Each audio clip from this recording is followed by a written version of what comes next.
Perhaps you've seen the Gatorade "Is It In You" commercials. All these great athletes doing their sports with neon Gatorade-colored beads of sweat dripping down their faces. Until the scandal, Tiger Woods was one of Gatorade's most popular spokespersons. On the commercial, Tiger's looking all serious, neon red sweat pouring off his brow. And he asks the question, "Is it in you?" The question has come to be about much more than Gatorade now. As Tiger goes back to his desert to deal with his temptation, that question lingers, and it's more important than ever.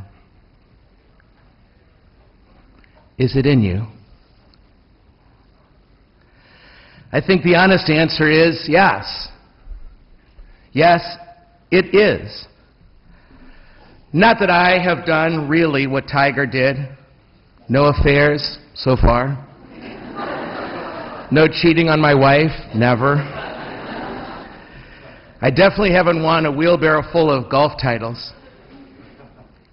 But nevertheless, that same need for repentance is in me. Yes, I do have the same tendency to find attachments outside myself, the ones he spoke of as well. Yes, it is in me too. My friends, those 4 words are the key to conversion. It's important for us to know that and acknowledge that, and it's even more important for us to hear ourselves say that, to declare that out loud.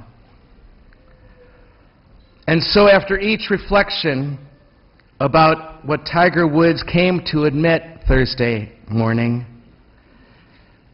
I'd ask all of you to respond with those 4 words that are the key to conversion. It's in me too. It's in me too.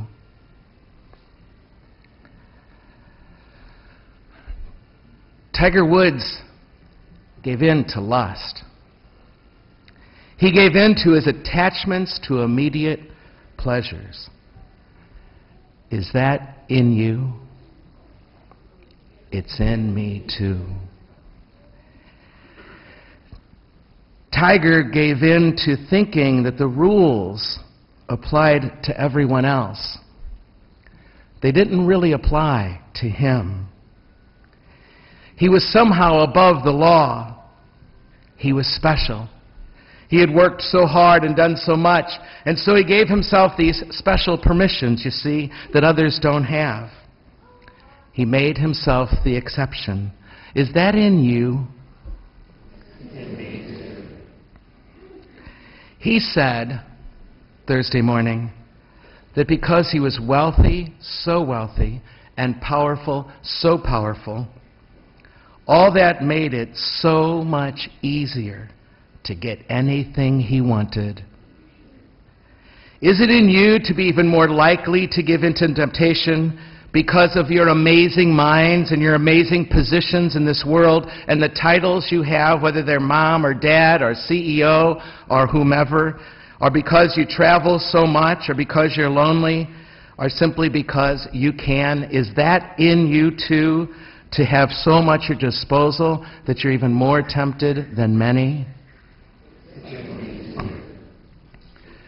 Tiger Woods thought he could get by with it. That's what he said. I thought the deception would work. He thought the lies would never get discovered. Is that in you at all? He said that his life had gotten completely off balance. And one of the first things to go was his spiritual practice, he said, which had been one of the mainstays against this stuff in him. Is it in you to cut that first, to let your spiritual practice be the first thing to go if you get too busy or too full of doubts or too off track or too discouraged with the institutional church, and therefore leave yourself even more vulnerable and more susceptible to them temptations you deal with day in and day out? Tiger had so much, more than most of us could ever imagine. A beautiful wife, great kids, enormous wealth, famous. Everybody in the world knows Tiger Woods.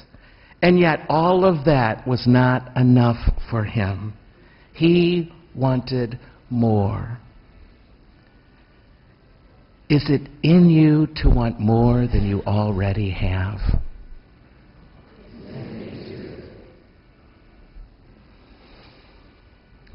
As the story has unfolded, it has become so clear, my friends, clear enough for all of us to see, I hope, about this in our own lives, that these choices really hurt people. Let's not fake it anymore. These choices, our selfish choices, given into these kinds of temptations that are real for every human being, hurt human beings. The consequences are awful. Are we getting that? The consequences to our selfish choices, whether we think they're going to be discovered or not, whether we make ourselves the exception or not, are awful. And one of the things they chip away at, no, not chip away at, decapitate, is people's ability to trust us.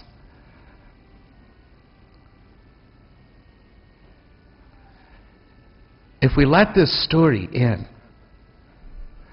it's going to give us pause the next time temptation comes. These things hurt people terribly. How can we let ourselves think that we're somehow above that? Do we really want to do that to the people we count on the most? Tiger has work to do, he said Thursday morning. He has work to do to restore the balance in his life, to re-choose his spiritual practice that will help him not fall into these kinds of temptations. And so, as of the next day, he went into his desert place to work on these compulsions in him, these addictions, his weakness. He will be fighting those temptations the rest of his life. But these days are for him to lay the foundation that it will enable him to succeed in his struggles and resist these temptations, so that the rest of his life, one day at a time, he can manage it. He can emerge victorious. You and I have our work to do. Nobody else can do it for us. Nobody. The work to stay balanced, to maintain the spiritual practices that can give us strength to overcome our own temptations, temptations that will be with us as they will be with him forever, as they were for Jesus in this gospel. It's so powerful to me the way the gospel ends. Jesus was victorious over Satan this time, over that temptation, that tendency in him to make it about him. He was victorious this time, but the gospel ends with Satan left, only to return again when the time was opportune. The rest of Jesus' life, he would be tempted. To the last breath, he would be tempted. And so will Tiger Woods, and so will you, and so will I.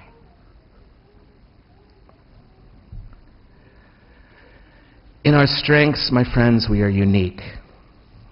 But in our weakness, we are all alike.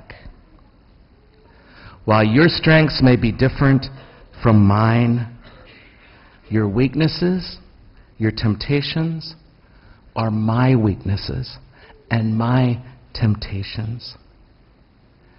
In our weakness, in our temptation, we are all one.